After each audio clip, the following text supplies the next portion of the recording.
Well, I suppose we've got to talk about this absolute shambles of a fight, ain't we? Let's be honest, it is disgraceful, isn't it? Jake Paul is 27 years old, Mike Tyson is 58 years old, he's a couple of years away from getting his pension and a free fucking bus pass. Only a few months ago he was seen using a walking stick and sitting in a wheelchair because his back is totally fucked. And yet still some commission has given him the green light to fight a young kid who's in the prime physical shape of his life. It's so wrong, it shouldn't be happening. Jake is a wrong 'un and it's terrible for boxing.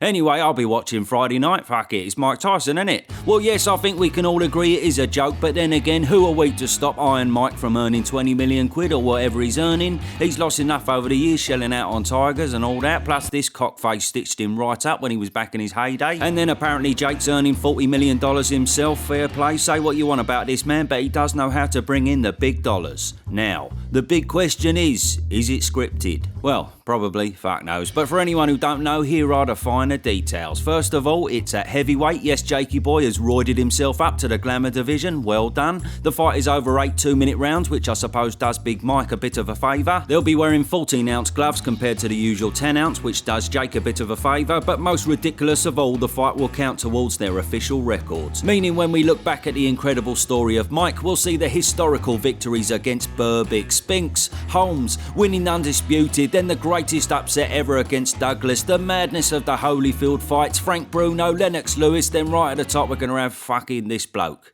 Yeah, and the sad truth is, he's probably going to win, and let's be honest, he's just got no shame, has he, Jakey boy? Other than making a load of dough, I just don't get what he thinks he's going to achieve by beating a pensioner. I know he's a great of the sport, but he's an old man, bruv. I mean, this is Barbara Buttrick. She's considered one of the greatest female boxers of all time. She was mustard back in the day, but she's 94 years old now. So if me and her got in the ring for 8 rounds on Friday night, I'd favour myself to win that fight. Do you know what I mean? Anyway, big up Barbara. So yes, it's not just a 58-year-old, it's a 58-year-old with a load of health problems. Not just his back, but you may have heard Big Mike had to postpone the fight previously for a 2.5-inch ulcer in his stomach. He lost 26 pounds during recovery. That probably should have been the red flag right there to say, maybe this ain't such a good idea, but there we are. Anyway, I'm not moaning. I don't really give a monkeys, to be honest. Good on him earning a load of dollar. I just think we all hope that Mike doesn't cause himself any more serious problems. The worry is he don't do an Evander Holyfield when he returned at the same age of 58 against Victor Belfort. Be a different training regime. But he's not punching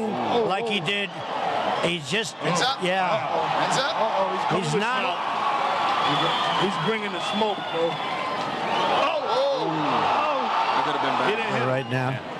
Hard. He put him missed. Yeah, he's not seeing that straight left.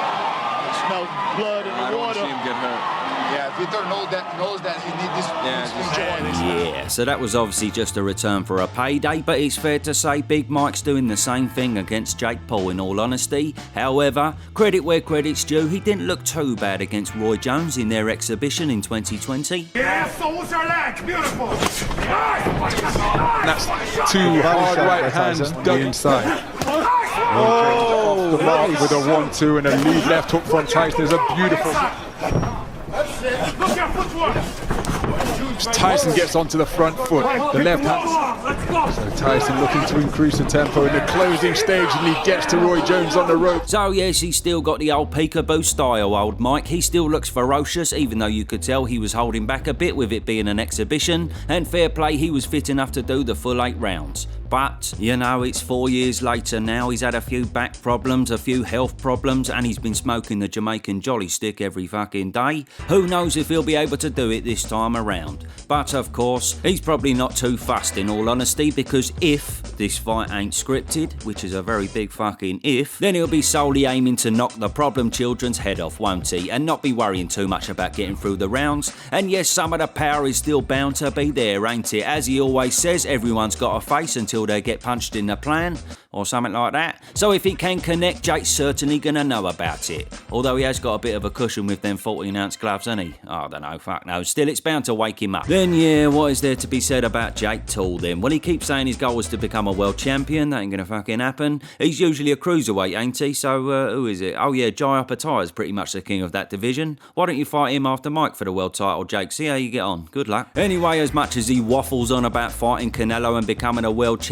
still to this day he's only fought 3 actual boxers. Ryan Borland, who was, then Andre August, who was, Yeah, and then Tommy Fury, who he lost to. Now, don't get me wrong, I'm not discrediting Borland and August, that would be disrespectful. They both had winning records. I'm just saying you can't beat them two, lose to Thomas Fury, and then call out bloody Canelo. Do you know what I mean? Anyway, I know it's all probably a big troll, everything that comes out his mouth, so maybe we shouldn't get too sucked in. But credit where credit's due, he actually ain't the worst boxer these days. He's got a bit about him, especially the way he moves around the ring, and this is going to be a key factor in the fight, being able to avoid the rampage of Big Mike that is inevitably coming. Take a 50-year-old man into the later rounds and he's bound to be a bit fucked. And that is ultimately why Jake's probably going to win, innit? It does pain me to say it, but firstly, it probably is fucking scripted in Jake's favour, but secondly, even if it ain't, with 14-ounce gloves and Mike generally being a kind of dishevelled old man these days, no disrespect, how much of a dent is he really going to put in a young fresh fighter like Jake? I can't really see it. I hope he does, by the way, but 14-ounce gloves, I don't know. I wouldn't be surprised at a draw though. Don't expect that little ditty to be at the realms of possibility, and we all know why. Rematch, baby, oh yes. Anyway, what a load of bollocks, but fuck it, count me in. There's fuck all else on Netflix. See you later.